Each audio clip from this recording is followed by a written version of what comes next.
That's it. This is all we do. We just keep kneading the dough. And I'm going to let this rest. I'm going to put it in a bowl. I'm going to put it in a bowl and we're going to cover it. Again, damp cloth, just cover it. Put it off on the side somewhere. Let it sit down and rest. This is some of the dough I did before. I did earlier to get ready. Again, I dusted it with a little bit of flour. It should be ready to go.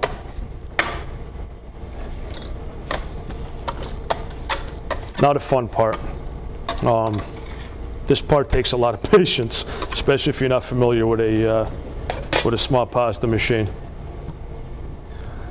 Just a little bit of flour, not too much. I had a rolling pin. What I was going to do is you roll it out a little bit with a pin. You can have a little dowel rolling pin. Just roll it out so it's small enough to get into the machine. Now on the pasta machine, we're going to start it at the whitest setting, which on this particular machine, the Mercado, the whitest setting is number 1. So what we do is get it ready, feed it.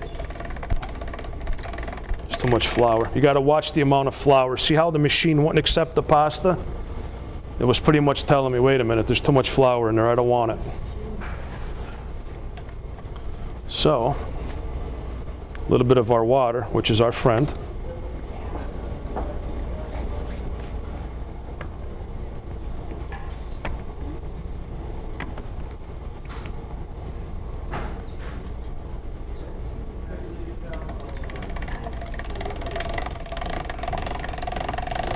It's a bit of a process. Like I said, again, this is definitely a labor of love because it takes a little bit of time.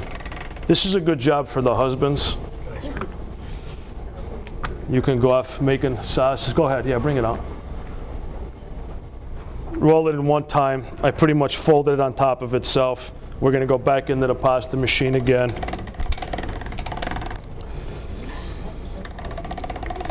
We're now working the dough on setting number 1. And as you see, I folded it onto itself about 3 times. Now I'm going to go to number 2. Working the pasta. If the pasta is a little streaky, don't worry about it. The more and more we go through the machine, it'll take those streaks out. They have an electric motor for this. I have an electric motor for this, but it's very loud. And if I would have used the motor, I would have had to scream over the motor to talk to you. So, you see how nice and light it is? Yeah, you want it to be, yeah, which is kind of, you know, a lot of Italians that I know, they will not eat fresh pasta. To them, fresh pasta like this is for stuffing, you know, ravioli or making lasagna, or they won't eat it. Chef Steve was telling me his father, they won't eat it because to them, they want the dried pasta. But this is a pretty good formula I gave you in the book. It does yield.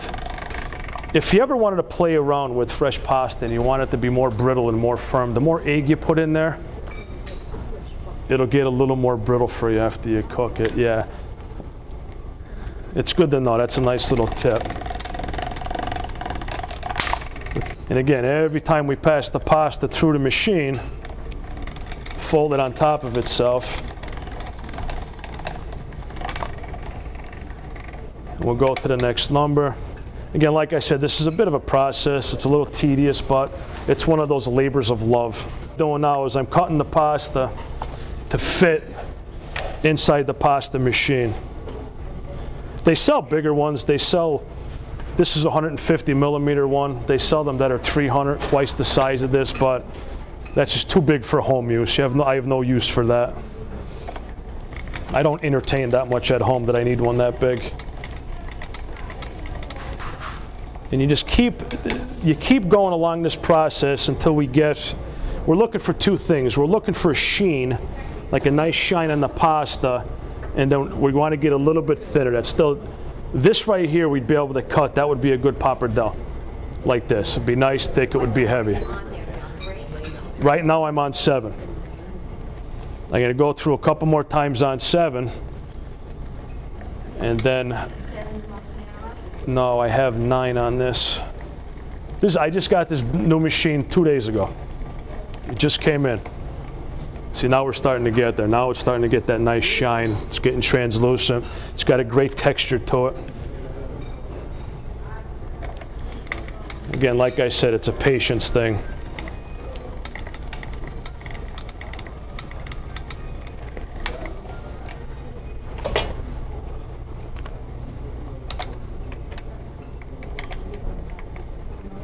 Gonna go 2 more passes through the machine, and then we're gonna cut it.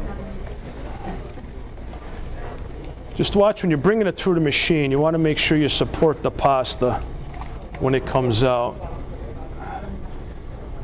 When we're getting to this level, we're getting so thin, I'm not gonna double up the pasta, the sheet. Again, give it a little bit of support on the bottom and bring it right through. And now to the last setting, number 9, which is the thinnest setting.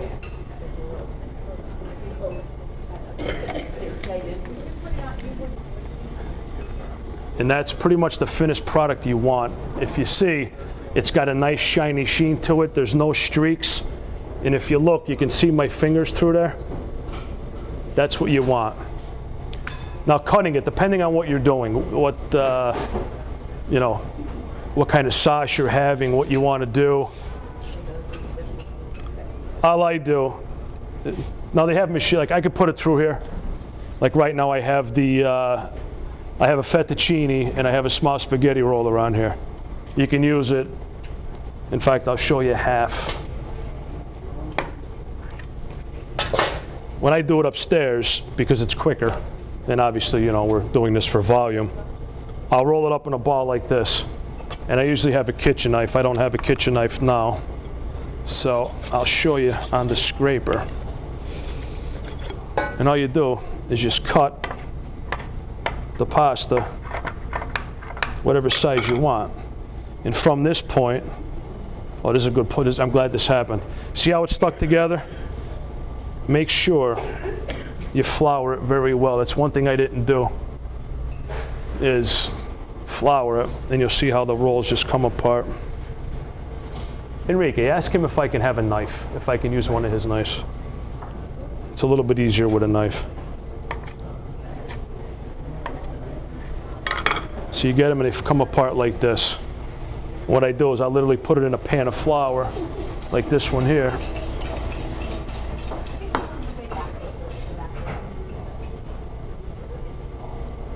Kitchen knife, and all I do is I cut it like this in the small spaghetti strands. Throw it in some flour and I just toss it. I toss it and it starts to come apart. And now we have little pasta nests. From this point, again, like the gnocchi, you can do 2 things. You can dry it on a pasta tray.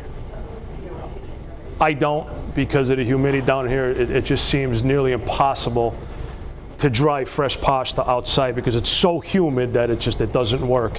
So what I do is I'll get the pasta like this in these nice strands, and I'll portion them out by hand. I'll make nests in my hand. I'll lay them out on a sheet tray, and I'll put them in the freezer. And then what the guys do is from the freezer, they drop them right into the water. Again, like the gnocchi, this fresh pasta will cook in your water 45 seconds. You know, we're talking, it goes in, it's done before you know it, so you really got to be careful. If you wanted to make a thicker pasta, like a pappardelle or a fettuccine, a tagliatelle, just cut it bigger, like this. That's all. If you wanted to do a true pappardelle, like a rag, you go about that big there. Just like that. Think it tastes better that way? Pasta upstairs, but whenever we do something nice, I make it, I'm always cutting it by hand. And again, you know, the nice thing about it is you can buy rollers. They have pasta rollers, so you can have your sheet and just roll it. It'll come out with the nice rippled edges and everything else. I'm partial to the rustic look, the peasant rustic look, so it doesn't bother me when every one of these strands are not perfect size. Yep. So what did you think, ladies? Are we enlightened? I know it was a tough follow following Santiago, but I hope you enjoyed the pasta nonetheless. I hope you enjoyed everything, ladies.